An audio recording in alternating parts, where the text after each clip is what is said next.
여러분 안녕하세요. 네, 오늘은 선생님이 도덕 영상을 준비했어요.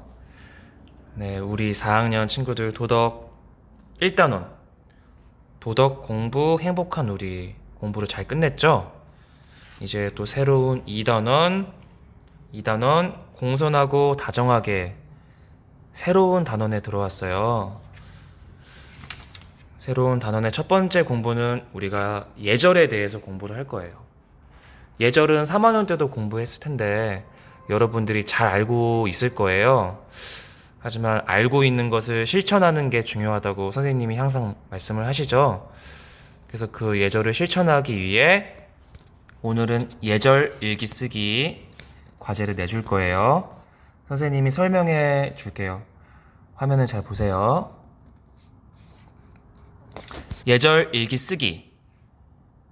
예절이 필요한 이유와 대상과 상황에 알맞게 예절을 지키는 방법을 생각해 볼 거예요.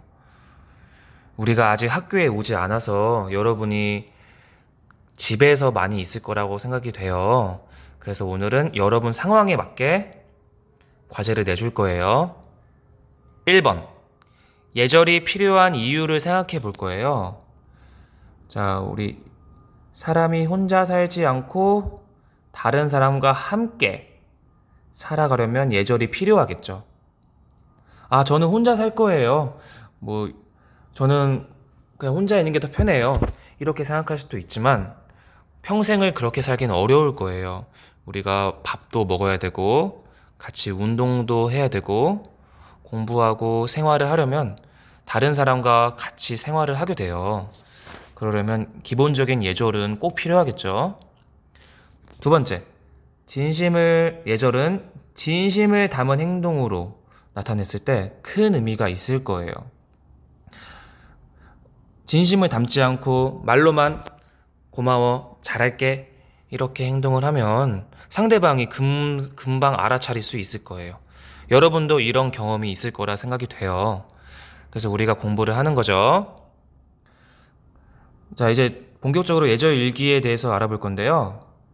오늘 하루 동안 가족에게 지킨 예절이 있을 거예요. 생각나는 것을 써볼 거예요. 아침부터 곰곰이 생각해 보면 되겠죠? 일어나서 부모님께, 어른들께, 아니면 동생, 형, 언니도 괜찮아요.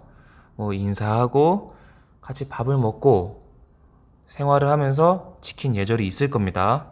한번 생각해 보세요. 3번.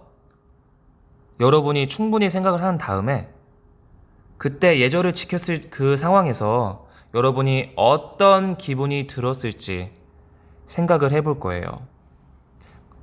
우리가 이제 4학년이니까 좋았어요, 그냥 그랬어요, 이렇게 단순하게 쓰기보다는 문장으로 자세하게 표현했으면 좋겠어요. 여러분 할 수 있을 거예요. 다음 4번. 이제 여러분이 지킨 예절을 떠올리면서 나의 예절 일기를 써볼 거예요. 준비물이 필요하겠죠? 선생님이 나눠주신 줄공책에 예쁜 글씨로 써볼 거예요. 선생님이 설명한 것처럼 앞에 1번, 2번, 3번의 설명을 잘 보고 생각을 정리한 후에 글을 쓰면 더 쉽게, 더 자세하게 쓸 수 있을 거예요. 아, 선생님이 내주신 과제니까 빨리 해야지? 이런 마음을 가지는 것보다 천천히 하더라도 정확하게 하는 게 중요해요. 그래서 반드시 생각을 정리한 후에 글을 써볼 거예요. 자, 우리 4학년이니까 4줄 정도는 어렵지 않을 거예요. 4줄 이상 쓰는 연습을 해볼 거예요. 물론 더 많이 쓰면 훌륭한 칭찬을 더 많이 받을 수 있겠죠. 자, 선생님이 설명해 준 것처럼 그대로 따라해도 좋고요. 아니면 선생님 저는 다른 예절 일기를 쓰고 싶어요. 그럼 다른 예절 일기를 생각해서 스스로 써봐도 좋아요. 자, 과제는 밀리지 않고 하면 더 재미있게 공부할 수 있는 거 알고 있죠? 어렵지 않으니까 선생님께 카카오톡이나 문자 메시지로 보내주면 선생님이 선생님이 보고 칭찬을 해줄게요. 자, 오늘 도덕 공부도 열심히 화이팅! 안녕!